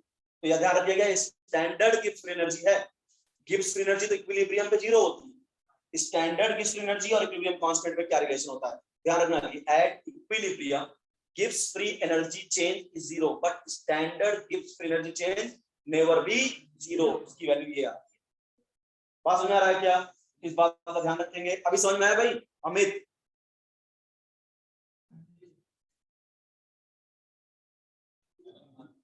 चलो अब बात कर लेते हैं बेटा, लास्ट पॉइंट है, एक लाइन का definition soon low, third law of thermodynamics. Third law of thermodynamics, ज्यादा कुछ डिस्कस करना ही नहीं है, एक लाइन का थर्ड लॉ है कि the entropy of pure crystalline solid at absolute zero temperature is zero. मेरी बात सुनो, the entropy of pure crystalline solid at absolute zero temperature. भाई एब्सोल्यूट जीरो टेम्परेचर क्या होगा, -273 केल्विन। एब्सोल्यूट जीरो का मतलब क्या, -273 केल्विन। इसका मतलब -273 केल्विन पे किसी भी प्योर क्रिस्टलाइन सॉलिड की जो एंट्रोपी होती है वो जीरो होती है। यार लॉजिक है, समझो, टेम्परेचर बढ़ाने पे एंट्रोपी बढ़ती है। अब प्योर सॉलिड में तो वैसे ही कांस्टेंट पार्टिकल बड़े क्लोज क्लोज होते हैं, रैंडमनेस बहुत ही कम होती है। और तुम बताओ टेम्परेचर घटाते घटाते कहां पहुंच गए, माइनस तो भाई टेम्परेचर बढ़ाने से एंट्रोपी बढ़ेगी, तो टेम्परेचर घटाने से घटेगी ना। वही बोल रहा है कि अगर कोई मेरे पास प्योर क्रिस्टलाइन सॉलिड है, उसकी एब्सोल्यूट जीरो टेम्परेचर पे एंट्रोपी जीरो होती है, क्योंकि एब्सोल्यूट जीरो का मतलब इतना तुमने टेम्परेचर घटा दिया कि रैंडमनेस नाम की चीज बची ही नहीं, तो क्या हो गया, एंट्रोपी। इसी को बोलते हैं थर्ड लॉ, थर्ड ज्यादा इंपॉर्टेंट नहीं है, इतनी सी बात से काम चल जाएगा। ठीक है, दिस इज ऑल अबाउट क्या, थर्मोडायनेमिक्स। एक पार्ट हमने थर्मोडायनेमिक्स खत्म कर दिया पूरा। स्टार्ट किया था हमने enthalpy, internal energy, work done, ठीक है, एंट्रोपी, गिब्स एनर्जी, ये खत्म हुआ। अब इसका जो दूसरा पहलू है थर्मोकेमिस्ट्री, अब स्टार्ट करेंगे हम लोग क्या, थर्मोकेमिस्ट्री। ये मेरे नोट्स में सबसे पहले दिया, अब नोट्स खोलोगे ना, पहले थर्मोकेमिस्ट्री दिया है, फिर थर्मोडायनेमिक्स पीछे है। ठीक है, अब बात करते हैं थर्मोकेमिस्ट्री की। थर्मोकेमिस्ट्री, अब आप थर्मोडायनेमिक्स के क्वेश्चन जाके लगा सकते हैं। पीछे के जो आपके न्यूमेरिकल है बुक के, वो भी आप सॉल्व करें, नहीं आता है मुझसे पूछे, तो मैं साथ साथ सारे न्यूमेरिकल बताता चला हूं। तो आप बुक के पीछे आपकी जो एक्सरसाइज न्यूमेरिकल है वो आप खुद करें, जो नहीं आएगा मुझसे पूछिए। ठीक है, वो न्यूमेरिकल भी मैं कराऊंगा, कोई मतलब नहीं लेगा, आप फिर कुछ नहीं पढ़ो। ठीक है, थर्मोकेमिस्ट्री की बात करता हूं। यहाँ पे क्या होगा, सबसे पहले हम बात करेंगे व्हाट इज थर्मोकेमिकल रिएक्शन या thermochemical equation. What is thermochemical reaction, thermochemical reaction क्या होता है, आराम समझिएगा। ये वाला टॉपिक थर्मोडायनेमिक्स से भी आसान टॉपिक है, एकदम कट टू कट क्वेश्चन आता है, सिंपल सिंपल फॉर्मूले होते हैं, आराम से सॉल्व हो जाएगा। बस यहाँ मिस्टेक क्या करोगे, सिर्फ प्लस माइनस, क्योंकि अब काफी कुछ जोड़ना घटाना पड़ता है, तो यहाँ प्लस माइनस कर दोगे। ठीक है, थर्मोकेमिकल रिएक्शन क्या होता है, कोई ऐसी केमिकल रिएक्शन जिसमें हमें रिएक्टेंट और प्रोडक्ट के फिजिकल स्टेट के साथ साथ ये भी बता दिया जाए कि इस रिएक्शन में कितनी हीट एब्जॉर्ब या रिलीज हुई है, उसको थर्मोकेमिकल रिएक्शन बोलते हैं। यानी कि अगर किसी रिएक्शन में हमको रिएक्टेंट और प्रोडक्ट के फिजिकल स्टेट बताए जाए और साथ साथ ये भी मेंशन कर दिया जाए कि एक्सो है कि एंडो है, हीट एब्जॉर्ब हुआ कि रिलीज हुआ, उसको बोलेंगे थर्मोकेमिकल इक्वेशन। मतलब कहने का मतलब क्या है, समझो मैंने लिखा 2KClO3 पोटेशियम क्लोरेट का थर्मल डिकम्पोजिशन, इससे बना 2KCl + 3O2, और यहाँ बता दिया delta H = +X kilo joule per mole. अब ये कुछ भी हो सकता है, वो अपने डेटा नहीं याद करना है। तो ये रिएक्शन ये बता रहा, देखो अब यहाँ पे बता दिया ये सॉलिड है, ये सॉलिड है और ये गैस है। ठीक है, तो अगर देखो क्या हमको एक केमिकल रिएक्शन दिया, रिएक्टेंट और प्रोडक्ट का फिजिकल स्टेट बताया, साथ ही साथ देखो डेल्टा H प्लस का मतलब एंडोथर्मिक रिएक्शन, यानी इतनी हीट दिया तब ये टूट के ये बनाया है।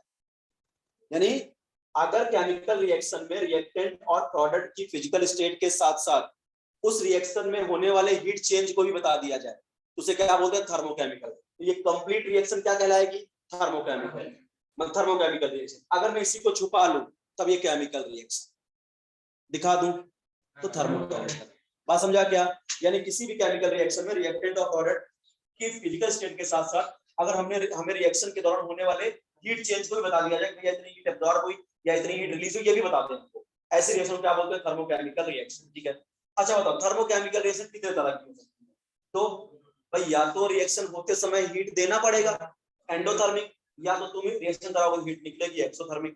यानी thermochemical reaction are of two types, यानी थर्मोकेमिकल रिएक्शन दो तरह। आसान सा टॉपिक है, थर्मोकेमिकल रिएक्शन जो होता है वो दो तरह का होता है।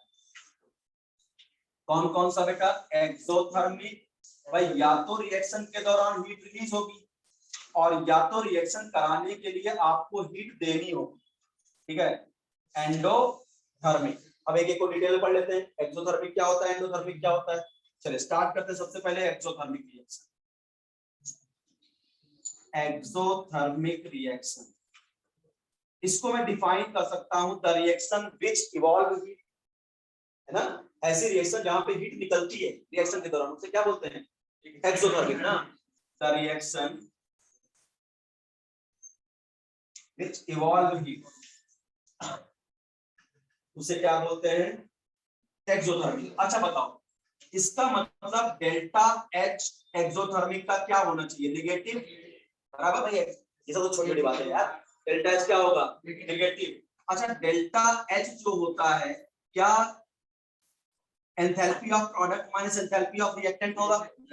अब खुद सोच के बताना ये वैल्यू नेगेटिव कब आए, जब रिएक्टेंट की एंथैल्पी ज्यादा और प्रोडक्ट की कम, बराबर। एक्सोथर्मिक के लिए जो कंडीशन होती है कि enthalpy of reactant should be greater than enthalpy of product, तभी तो जाके वैल्यू नेगेटिव आ जाती है। बात हो जाएगा। अब इसको ग्राफिकल वे में समझा देता हूं।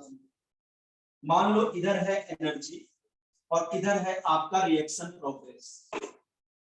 रिएक्शन प्रोग्रेस देखो एक्सोथर्मिक, कभी कभी तो ऐसे भी क्वेश्चन आ चुके हैं, अगर आप प्रदीप वगैरह सॉल्व करो तो मिलेगा which of the following graph represent exothermic. तो 4 ग्राफ बनाए होते हैं, आपको पता करना है इसमें एक्सो कौन है एंडो कौन, ठीक है। तो देखो अब यही पॉइंट पकड़ लो बस कि रिएक्टेंट की एनर्जी ज्यादा और प्रोडक्ट की कम दिखेगी, तो समझ जाना एक्सो का ग्राफ, यानी कुछ है समझो ऐसा ये ग्राफ। अब आप खुद समझिए, ये है रिएक्टेंट और ये है प्रोडक्ट। तो क्या ये एनर्जी ऑफ रिएक्टेंट है, क्या ये एनर्जी ऑफ प्रोडक्ट है ईपी, क्या प्रोडक्ट और रिएक्टेंट की एनर्जी का डिफरेंस ही डेल्टा एच होता है। इसका मतलब क्या ये वैल्यू डेल्टा एच है, बराबर। और एक्सो में ये वैल्यू क्या आएगी, निगेटिव आएगी। क्यों निगेटिव आएगी भैया, एचपी माइनस एचआर करोगे तो आप खुद समझो एचपी क्या है, बहुत कम, और एचआर क्या दिख रहा है, बहुत ज्यादा। तो आप बताइए ना निगेटिव आया कि नहीं, समझ में आ रहा है क्या। तो क्या हो गया बेटा, डेल्टा एच क्या आ गया यहाँ पे, नेगेटिव। यानी अगर रिएक्टेंट की एनर्जी प्रोडक्ट ज्यादा दिख रही है, समझ आना क्या है एक्सो में। आप खुद समझो ना, इतनी एनर्जी रिएक्टेंट की, प्रोडक्ट की केवल इतनी है, यानी इतनी एनर्जी रिलीज किया ना, बात समझा ना। चलिए अब बात कर लेते हैं यहाँ पे कि इसका रिप्रेजेंटेशन कैसे करते हैं एक्सोथर्मिक का।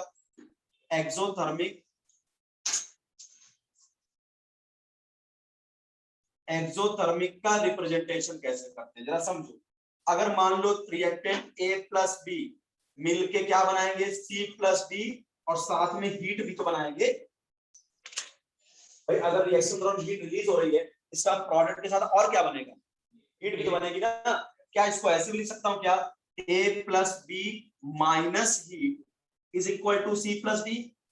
अरे बाबा उधर प्लस इधर माइनस कर दिया, और ठीक है। और इसको मैं क्या ऐसे भी लिख सकता हूँ, क्या जरा ध्यान समझना, a plus b give c plus d. अगर समझो यहाँ पे जो डेल्टा एच लिखूंगा ना प्लस हीट है, तो डेल्टा एच माइनस हीट। बात समझा क्या, ध्यान देना, कभी कोई फंस जाओगे तुम लोग कि अगर रिएक्शन के प्रोडक्ट साइड में जो भी हीट दिया है, ठीक है, डेल्टा एच लिखते समय उसको अपोजिट साइन के साथ, बस सीधी सी बात है ना। सी प्लस डी के साथ हीट बन रही है, यदि हीट क्या हो रही है बेटा, रिलीज हो रही है ना, और रिलीज होगी तो एक्सोथर्मिक रिएक्शन ना। तो सपोज तो ऐसा दिया a plus b give c plus d plus 299 kilo joule. तो यहाँ बच्चे कुछ होते हैं कि यहाँ प्लस 299 देखे तो लगता है एंडोथर्मिक, बट जरा उसको समझना कि सी प्लस डी के साथ 299 किलो जूल हीट भी बन रही है, इसका मतलब ये रिलीज हो रही है सिस्टम से, तो डेल्टा एच नेगेटिव होगा। यानी रिएक्शन में अगर हीट प्लस में लिखा है, डेल्टा एच लिखना उसको माइनस करना है, तब डिसीजन लेना है एक्सो है कि एंडो। बात समझ में आ रहा है क्या, ठीक। अब कौन कौन सी रिएक्शन एक्सोथर्मिक होती है वो देख लेते हैं।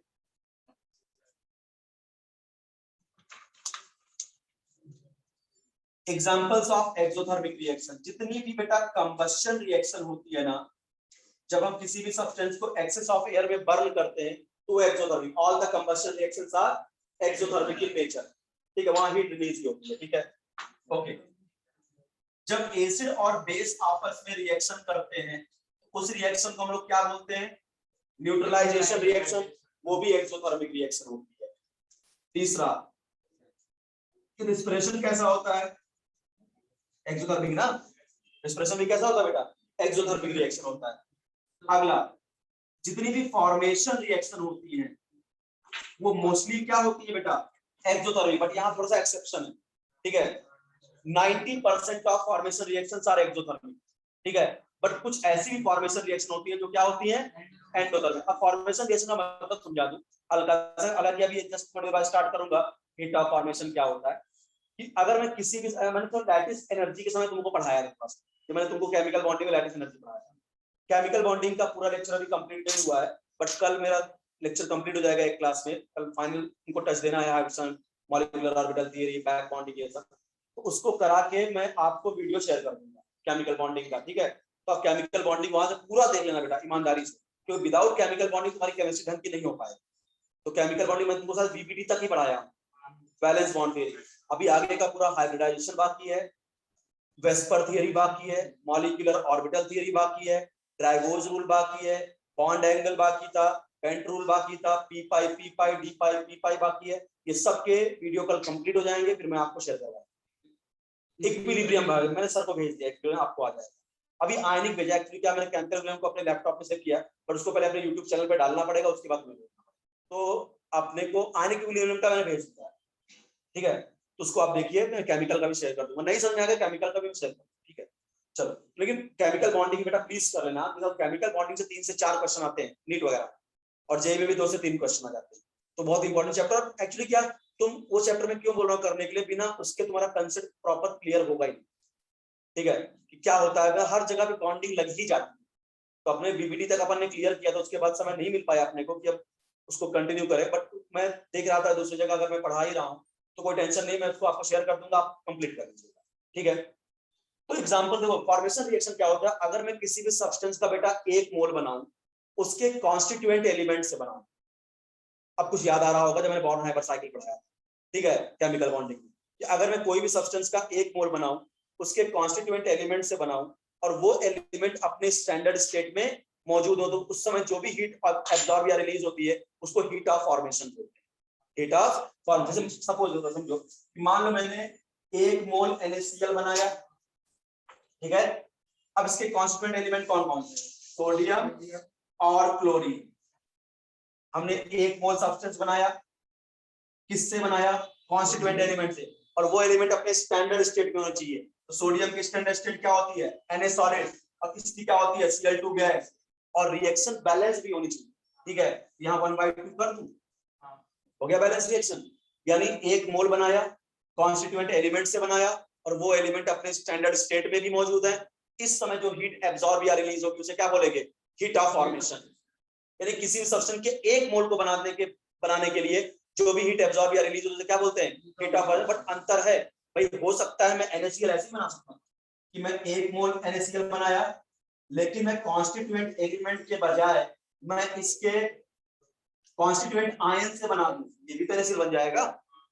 बट यहाँ पे इसको हीट ऑफ फॉर्मेशन नहीं बोलेंगे, अब इसको लैटिस एनर्जी बोलेंगे, यहाँ मुझे एनर्जी रिलीज होगी, ठीक है। यानी देखो दोनों जगह पे एक ही मोल बना है, बट जब 1 मोल सब्सटेंस अपने कॉन्स्टिट्यूएंट एलिमेंट से बनता है जो अपने स्टैंडर्ड स्टेट में होते हैं, उस समय जो एनर्जी एब्जॉर्ब या रिलीज होती है उसे हीट ऑफ फॉर्मेशन बोलते हैं। तो अब बोलो सर एब्जॉर्ब रिलीज आप दोनों बोल रहे हो, भाई ऐसी बात ही नहीं, तो एक्सेप्शन कहां होता है। अगर केवल रिलीज ही होती है तो सीधे होता ना, amount of energy released when 1 mole of substance are formed from their constituent element which are present in their standard state. तो कुछ एक्सेप्शन है, कुछ ऐसी भी फॉर्मेशन रिएक्शन है जहां 1 मोल को बनाने के लिए मुझे हीट देनी पड़ जाती है। बात समझ आ रहा है क्या। तो फॉर्मेशन रिएक्शन अगर मैं बोलूं तो मोस्टली तो एक्सोथर्मिक होते हैं, मोस्टली क्या होते हैं, बट कुछ होते हैं बेटा जो एक्सोथर्मिक एंडोथर्मिक होते हैं, सम आर एंडोथर्मिक। और उसके एग्जांपल मैं आपको बताता हूं कौन कौन से एंडोथर्मिक होते हैं।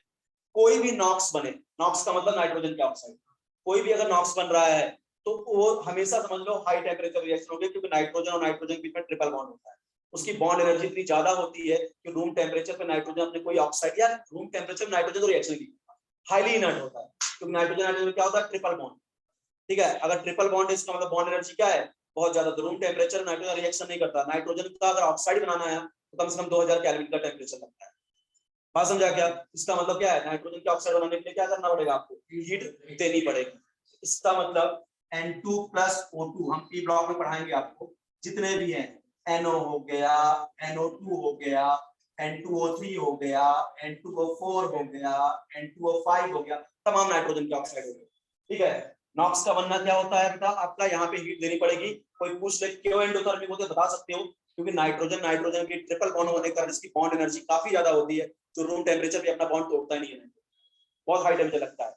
ऑक्सीजन के जो फ्लोराइड्स होते हैं O(F2) और O2F2 तो ही है, इसका बनना भी एंडोथर्मिक होता है, यानी O2+F2 गिव्स O2F2 और OF2, ये भी क्या होता है बेटा, एंडोथर्मिक। यही दो रिएक्शन ऐसी है जो फॉर्मेशन रिएक्शन क्या है, एंडोथर्मिक, बाकी सारी रिएक्शन।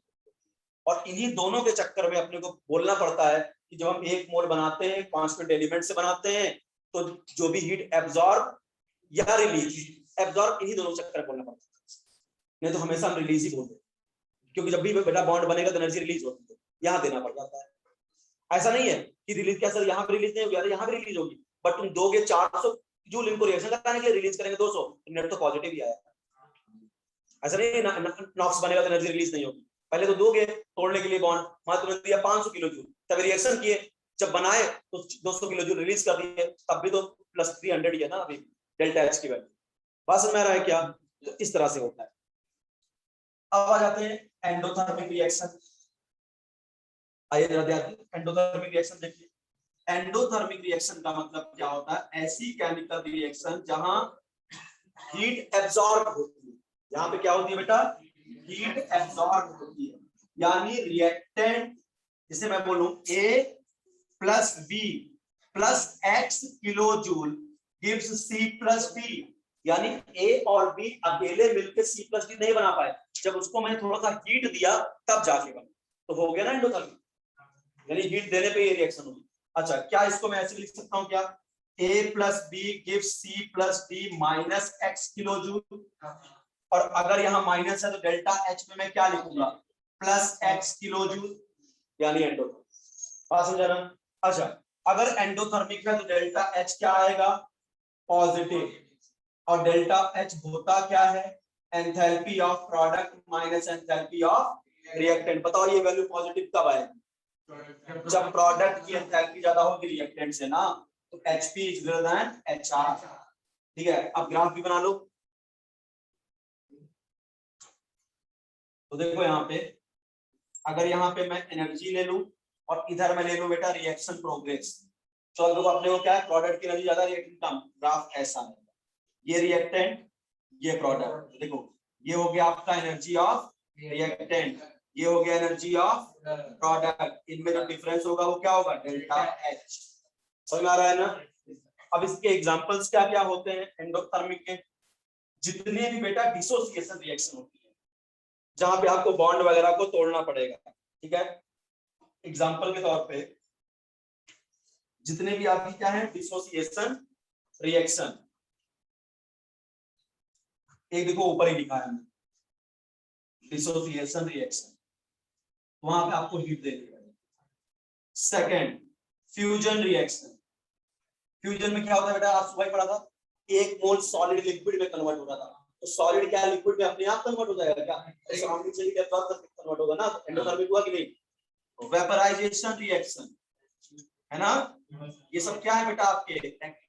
एंडोथर्मिक ना, वेपराइजेशन। सब्लिमेशन है ना, ये सब क्या है आपके? Endothermic reaction. तो थर्मोकेमिकल रिएक्शन में आ गया। ऐसी रिएक्शन जहां पे क्या होता है बेटा? आपका रिएक्शन में रिएक्टेंट और प्रोडक्ट की फिजिकल स्टेट के साथ साथ हीट भी गिवन होता है, क्या बोलेंगे? Thermochemical reaction. दो तरह की होती है, एक्सो एंड एंडो, और दोनों का एग्जांपल याद रखिएगा, रिप्रेजेंटेशन याद रखिएगा, ग्राफ समझ लीजिएगा। अगर रिएक्टेंट की एनर्जी ज्यादा है तो एक्सो, और रिएक्टेंट की एनर्जी कम है तो एंडो। अब आता है बेटा अगला टॉपिक, इसी में हीट ऑफ रिएक्शन क्या होता है? हीट ऑफ रिएक्शन समझो। Heat of reaction, heat of reaction, या मैं इसी को बोल सकता हूं एंथैल्पी ऑफ रिएक्शन। बराबर है कि नहीं भाई? हीट को ही तो एंथैल्पी बोला था, याद करिए। एंथैल्पी क्या थी? Heat content of any system at constant pressure is called enthalpy. ठीक है, तो जो हीट था वही एंथैल्पी था। तो हीट ऑफ रिएक्शन या एंथैल्पी ऑफ रिएक्शन करके मिलेगा। अब ये हीट ऑफ रिएक्शन या एंथैल्पी ऑफ रिएक्शन क्या होता है? अमाउंट ऑफ हीट एब्सॉर्ब और released when number of moles of reactant in a given chemical reaction have completely reacted। मतलब अगर आपको कोई बैलेंस केमिकल रिएक्शन दी गई है, उसमें दिए गए जितने भी रिएक्टेंट हैं, जब वो कंप्लीटली रिएक्ट कर जाते हैं, उस समय जो भी हीट एब्जॉर्ब या रिलीज हुई हो, उसको हीट ऑफ रिएक्शन बोलते हैं। बात ध्यान समझना, यानी किसी भी गिवन बैलेंस्ड केमिकल रिएक्शन में दिए गए रिएक्टेंट जब कंप्लीटली रिएक्ट कर जाते हैं, तो उस दौरान जो भी हीट एब्जॉर्ब या रिलीज होती है, उसे क्या बोलते हैं? Heat of reaction. अब बोलो सर यहाँ भी आप एब्जॉर्ब और रिलीज बोल रहे हो, जानबूझ के बोल रहा हूं बेटा, क्योंकि इसके बाद हम पढ़ेंगे different type of heat of reaction, जहां कुछ ऐसी रिएक्शन होंगी जहां हीट एब्जॉर्ब होगी, ठीक है, कुछ ऐसी रिएक्शन होंगी जहां हीट रिलीज होगी। उसमें हम कई तरह का पढ़ाएंगे, heat of combustion, heat of formation, heat of neutralization, heat of fusion, heat of vaporization, heat of sublimation, heat of solution, बहुत तरह की हीट पढ़ेंगे, बॉन्ड एनर्जी, ठीक है। तो हीट ऑफ रिएक्शन एक कॉमन टर्म कि अगर किसी भी बैलेंस्ड केमिकल इक्वेशन में दिए गए रिएक्टेंट जब कंप्लीटली रिएक्ट कर जाते हैं तो उस दौरान जो भी हीट एब्जॉर्ब या रिलीज होगी उसे क्या बोलेंगे, हीट ऑफ रिएक्शन। यानी मैं बोल सकता हूं अमाउंट ऑफ हीट एब्जॉर्ब और release, amount of heat absorb और release when number of moles of reactant according to the balanced chemical reaction, when number of moles of reactant according to balanced chemical reaction, according to balanced chemical reaction,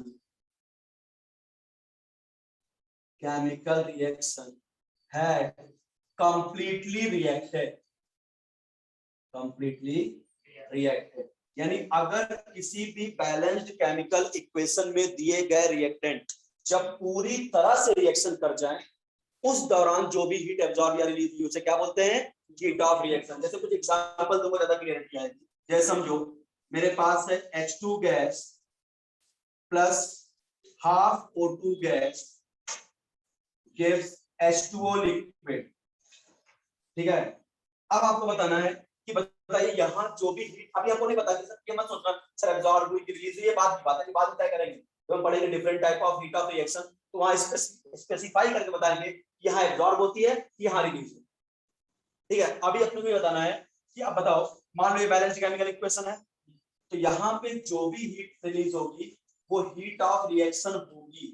क्यों? क्योंकि देखिए क्योंकि ये balanced chemical equation, बात समझा क्या। तो मान लिया कि 1 मोल हाइड्रोजन आधे मोल ऑक्सीजन कंप्लीट रिएक्टर ये बना दिया, जो भी हीट रिलीज हो इसको क्या बोलेंगे, हीट ऑफ रिएक्शन। और क्योंकि कंबशन रिएक्शन हीट रिलीज, ठीक है। अगला देखो, अगर मैं इसी को ऐसे लिख दूं बेटा, H2 gas plus O2 gas gives H2O liquid, तो अब देखो यहाँ पे ऐसा नहीं है कि ये भी तो कंबशन है, हीट यहाँ भी रिलीज होगी, बट अब इसको हीट ऑफ रिएक्शन नहीं बोलेंगे क्योंकि ये बैलेंस्ड केमिकल रिएक्शन नहीं है। देखो यहाँ 2 हाइड्रोजन, यहाँ 2 हाइड्रोजन, यहाँ 2 ऑक्सीजन, यहाँ 1 ऑक्सीजन, क्या बैलेंस है क्या?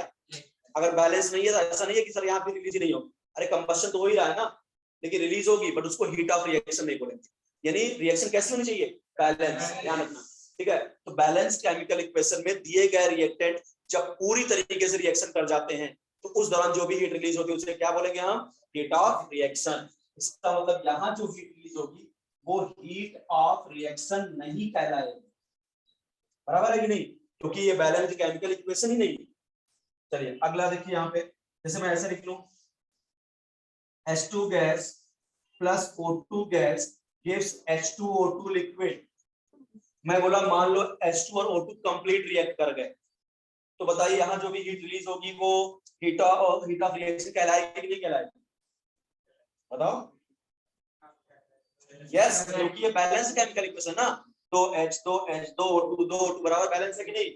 इसका मतलब यहाँ जो भी हीट रिलीज होगी वो आपका हीट ऑफ रिएक्शन कहलाएगी। तो हीट ऑफ रिएक्शन का बेसिक मतलब समझ में आ गया क्या, किसी भी बैलेंस केमिकल इक्वेशन में दिए गए रिएक्टेंट जब कंप्लीट रिएक्ट कर जाएं तो उस दौरान जो भी आपका हीट एब्जॉर्ब या रिलीज होता है क्या बोलते हैं, हीट ऑफ रिएक्शन। अब बात आती है हीट ऑफ रिएक्शन किन किन फैक्टर्स पे डिपेंड करता है, ठीक है।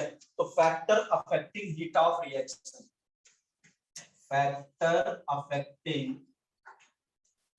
Heat of reaction, factor affecting heat of reaction. पहला है बेटा quantity of reactant, quantity of reactant. बेटा देखो quantity of reactant is directly proportional to heat of reaction delta HR। आप खुद समझो, अभी आपको समझ आ जाएगा। मान लो मैं एक रिएक्शन देता हूं, H2 गैस, आराम से देखना, plus half O2 gas gives H2O liquid.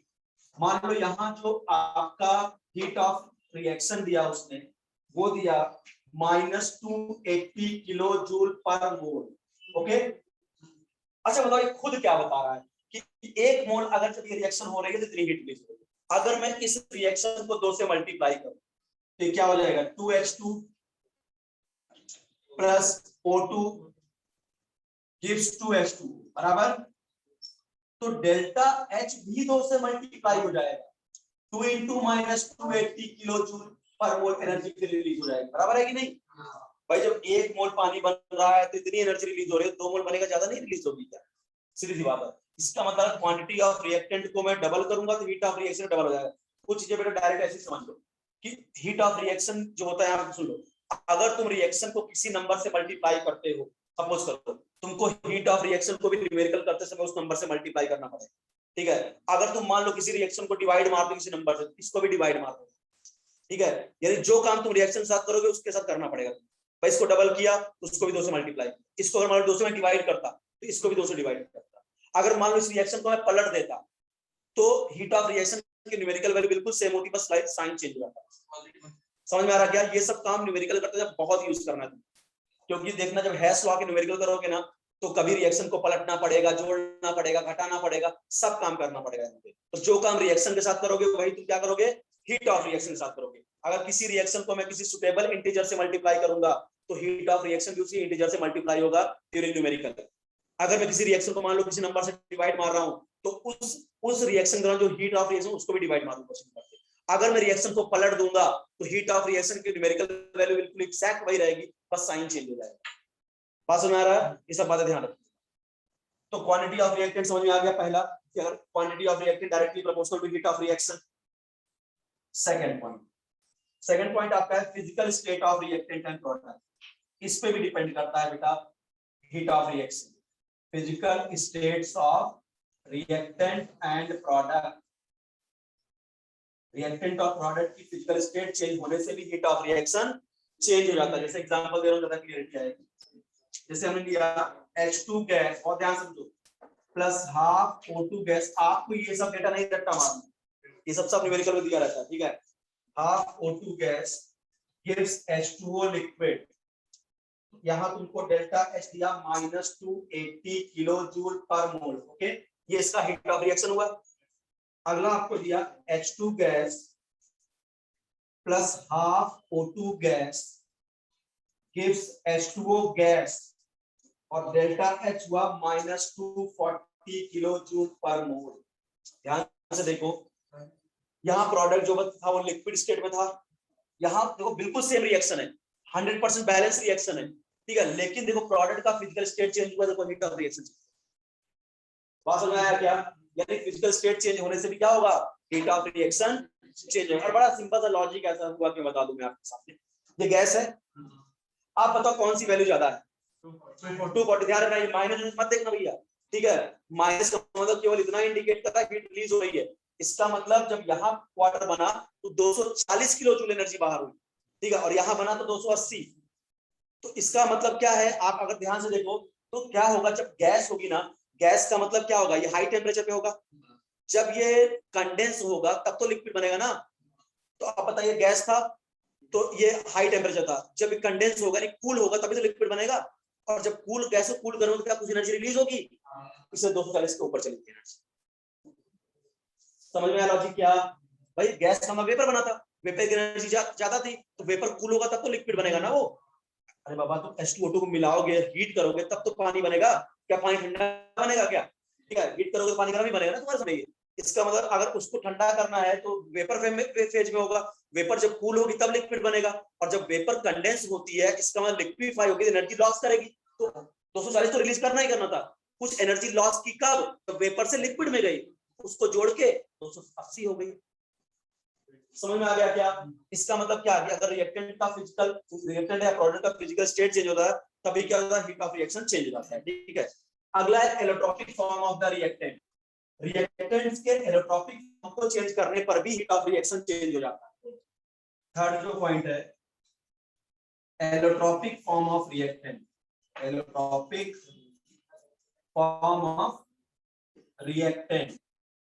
जैसे देखो, अगर मैं कार्बन का ग्रेफाइट और इसका कंबस्टन कराऊं तो यहां भी CO2 गैस बनेगी, और यहाँ का डेल्टा H जो आता है -393.3 किलो जूल पर मोल आता है।